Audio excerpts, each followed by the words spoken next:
Hola, estamos acá empezando a hacer los ejemplos de circuitos, sistemas secuenciales.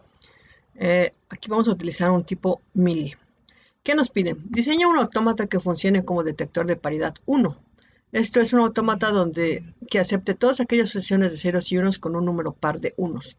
Primero definimos entonces el tipo de modelo a utilizar. Vamos a utilizar un mili. Entonces a continuación definimos el tipo mili sería el estado, la entrada, el estado siguiente, salida, el estado inicial y la función de salida.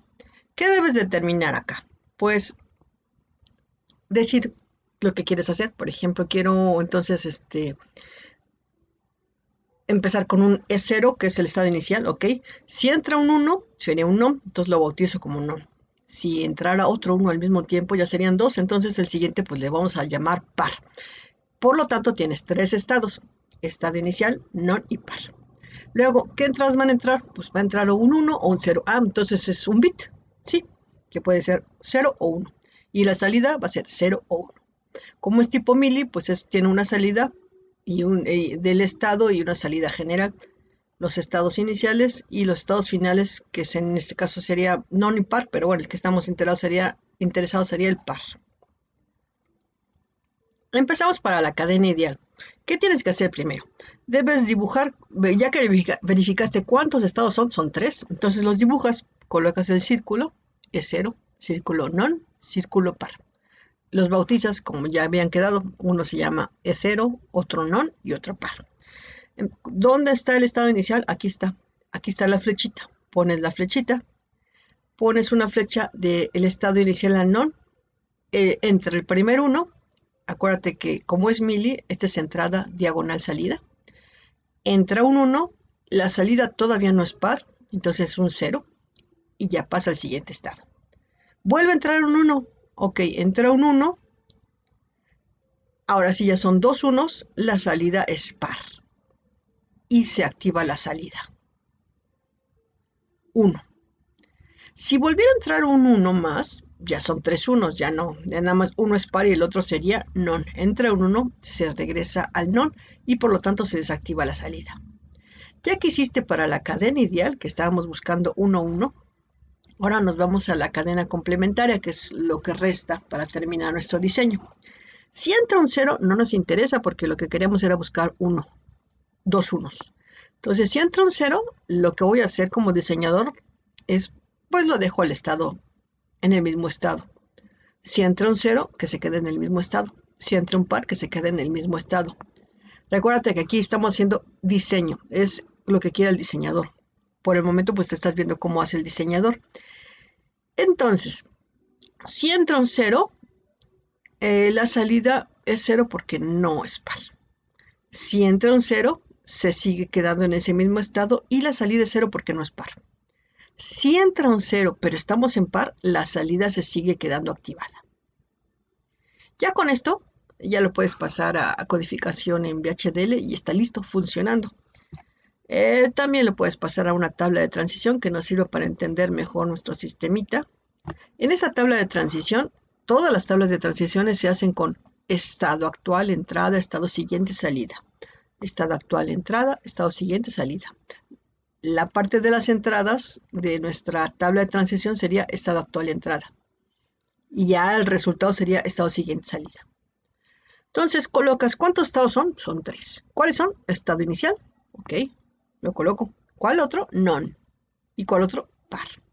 Ok, ¿cuántas entradas son? Nada más es una, entonces puede ser 0, 1. Entonces en el estado inicial lo dejas para 0 y para 1. Non para 0 y para 1. Par para 0 y para 1, para ver todas las combinaciones posibles. Ya que tienes eso, ahora sí hay que llenar el lado de salida.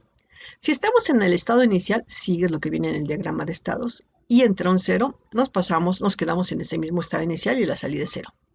Si estamos en el estado inicial y entra un 1, ahora sí nos pasamos al siguiente estado, que es el non, pero la salida se sigue estando desactivada. Si estamos en non, ahora en el siguiente estado, non, y entra un 0, que se quede en ese mismo estado y la salida está desactivada. Si entra un non y si estamos en el estado non y entra un 1, pasa al estado siguiente y se activa ahora sí la salida. Ahora, si estamos en el par y entra un 0, que se quede en el mismo estado. pero se sigue activando la salida, porque sigue siendo en ese mismo estado. Si entra un par, si estamos en el par y entra un 1, ya son 3 unos, ya no. Entonces que se regrese al non y se desactiva la salida. Ahora con esto, ¿de qué nos sirve la tabla de transición? Pues la podemos utilizar para implementar con flip-flop tipo D, JK, SR. Lo vamos a implementar ahorita con un flip-flop tipo D. ¿Te acuerdas que los flip-flop tipo D, la entrada, el estado siguiente es igual que los flip-flop? Entonces aquí vamos a implementarlo con respecto al Q más 1, pero ¿cuántos bits tiene? Entonces lo primero que hay que hacer es codificar los estados a números de bits. Entonces vamos a pasarlo a número de bits. El estado inicial son 3 estados, por lo tanto requerimos 2 bits para diferenciarlos. 0, 0, estado inicial. Non, 0, 1 y par 1, 0. Como son 2 bits, pues nos queda un 1, 1 que no estamos utilizando. Entonces siempre hay que ponerlo en la tabla de transición, porque al momento de meterlo a los mapas de Carnot, pues algo tiene que decir. Entonces tenemos que darle datos. Entonces, si estamos en el estado que no está utilizado, el 1, 1, la entrada le vamos a poner con X, que no importa. Y lo vamos a mandar a el 0, 0, que ahora está bautizado como estado inicial. 0, 0. Estado inicial, que se regrese el estado inicial y la salida es 0. Fíjate que toda la tabla es la misma, nada más que está con los datos codificados de los estados. El estado 0, 0 sería estado inicial. Si estamos en el estado 0, 0 y la entrada es 1, entonces que pase el estado siguiente. ¿Cuál es? 0, 1. Aquí está, el estado siguiente se llama 0, 1. Si estamos en el 0, 1 y entra un 1, se pasa al estado siguiente, que es 1, 0. Aquí está 1, 0. Ese par. Y se activa la salida. Si estamos en 1, 0 y entra un 1, pues que se regrese al estado anterior, que sería 0, 1. ¿Cuál es el 0, 1? No. ¿Sí? Ya que lo tienes así, ahora sí vamos a implementarlo. Tú ya sabes que requerimos un Q0 y un Q1. Como los flip-flop son de un bit, nada más trabajan con un bit. Entonces, si tenemos 2 bits para los estados, entonces requerimos 2 flip-flop. Si tuviéramos tres maneras de trabajar con el estado siguiente, pues serían 3 flip-flop. En este caso nada más son 2 para Q0 y Q1. Entonces le vamos a llamar, como es el flip-flop tipo D, que es el más fácil. Entonces este sería el D0 y este sería el D1. Y sacamos mapas de Carnot para cada uno de ellos. Entonces sacamos mapas de Carnot.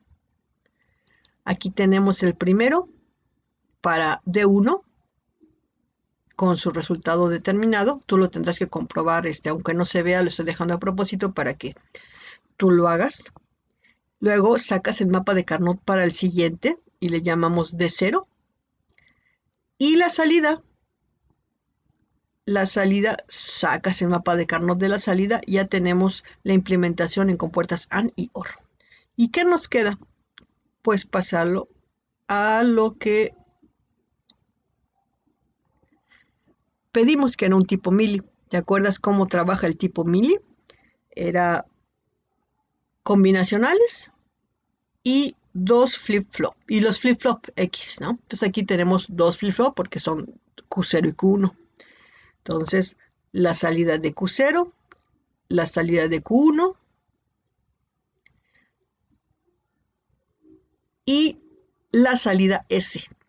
¿Cómo se implementó? Pues S estaba con puertas AND, OR, XOR, que están acá. Entonces te pido que lo unas, que lo coloques en tu cuaderno y verifiques que sí es cierto que se parece a esta información que está acá.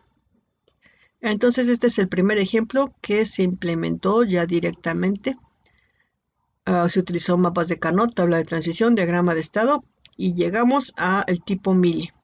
Ya que tienes este tipo mili, pues ya lo podrás implementar ya sea directamente con diagrama de estado o con este sistema que está acá y verificar ya que aquí se ve directamente que es un tipo mili y también funciona.